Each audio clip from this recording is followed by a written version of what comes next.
went Saturday, and then Monday, Tuesday, Wednesday, Thursday today, and today was a really a good practice, really good practice. Very physical and good energy and good enthusiasm, which is what I wanted to see today as we kind of closed out the big portion of our bowl prep. Tomorrow will be, like I said, community service and meetings, and then we'll come back out here Saturday. Saturday will be a Ohio State emphasis all day, and then we'll break. Guys will come back. We'll have a workout the evening of the 26th, and then we'll practice here until we leave on the 29th. The 29th is like a Monday practice for us, and then we'll fly down that afternoon. So that's our schedule. But tomorrow we got about 200 kids coming in here tomorrow, and so we've got our players we've got a good plan together as far as what they're going to do with them over at the West End Zone in the stadium, and then we'll ultimately end up back here, and we give them all shoes, and it's a good deal, and so yeah, y'all are welcome out here for that if any of y'all want to do that. It's not a problem. All right. How's the guys that are leaving, that are thinking about maybe the next level, or how are they doing as far as practice and stuff? Good. I mean, yeah. I mean, everybody's like I said. I mean, we've had really good enthusiasm and energy, and I think we've had a good balance. And then we've worked the JVs as well. Had our first scrimmage today with those guys, kind of been building up to that. So that was a lot of fun. But those guys have been as far as guys coming out early and all that kind of stuff. I mean, we still don't have information back from the NFL folks for anybody to make a real informed decision at this point. None of that matters. All that'll take care of itself after the ball game. But they're getting dialed in and trying to get ready to go play. I mean, again, it's a big opportunity for us to have a chance to kind of go measure up against a team that's 2 or 3 plays away from being in Pasadena. Academically, you okay? I think so. They certify everybody tomorrow. I'll know for sure, but it looks like we're not going to have any casualties. But again, I'm hesitant to say 100% until I know for sure. But it looks good. The checks and balances that you have, I know Woody and Jeff Davis spend some time with you. If a guy's slipping, you guys pretty much know. Oh yeah. We don't have. Our system is not set up that way. There's not many surprises in our structure because of our structure. We have a lot of hands on these guys, a lot of eyes, and Vickery Hall does a tremendous job, and there's a lot of communication. So because we have to support what they're trying to do over there, and vice versa. So we've got great communication, great relationships, but great accountability is the main thing. I mean, our guys, they've got to work. If you don't go to class, you don't play. And there's a structure in place academically that we believe in from a university standpoint, and we believe in from a football standpoint, and it's worked very well for us. Our guys know what they have to do, but there's rules and things like that. And sometimes the guy may just have a bad semester. I mean, I'm sure nobody here ever had a bad semester in college. Sometimes they just have a bad semester. A bad year or two. But sometimes they just have a bad semester. Maybe they're in the wrong major, and sometimes it takes you a little while to kind of figure that stuff out. That's part of college.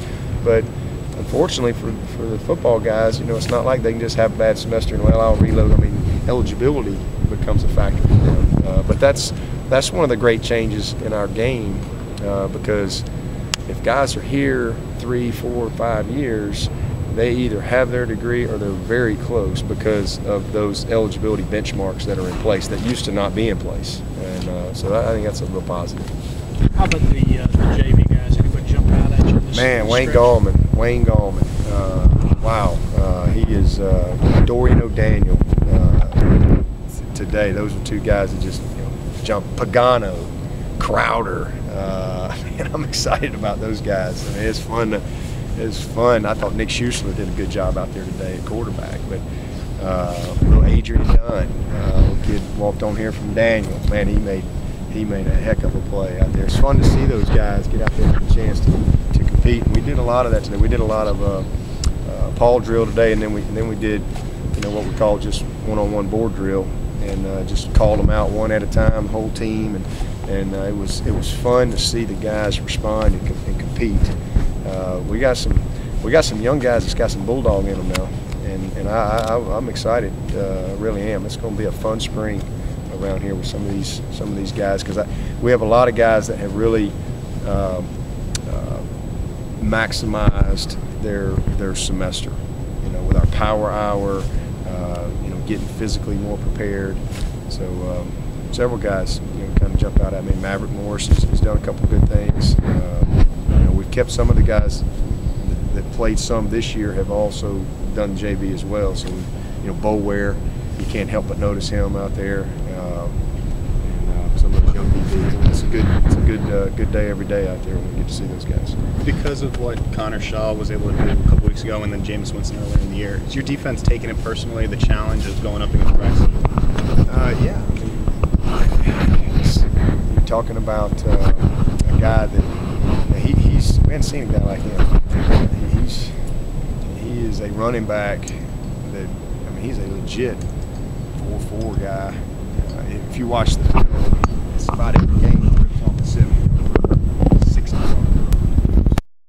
quarterbacks that you know, they might get a big run 20 yards.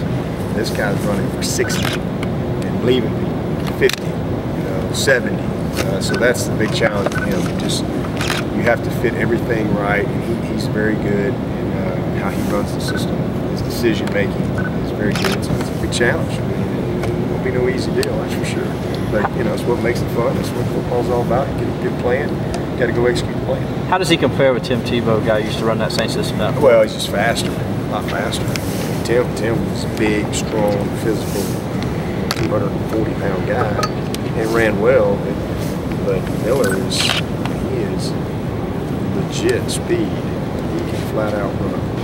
So you don't have a lot of room for error on him. You fit it just a little bit off, or you're a little late triggering.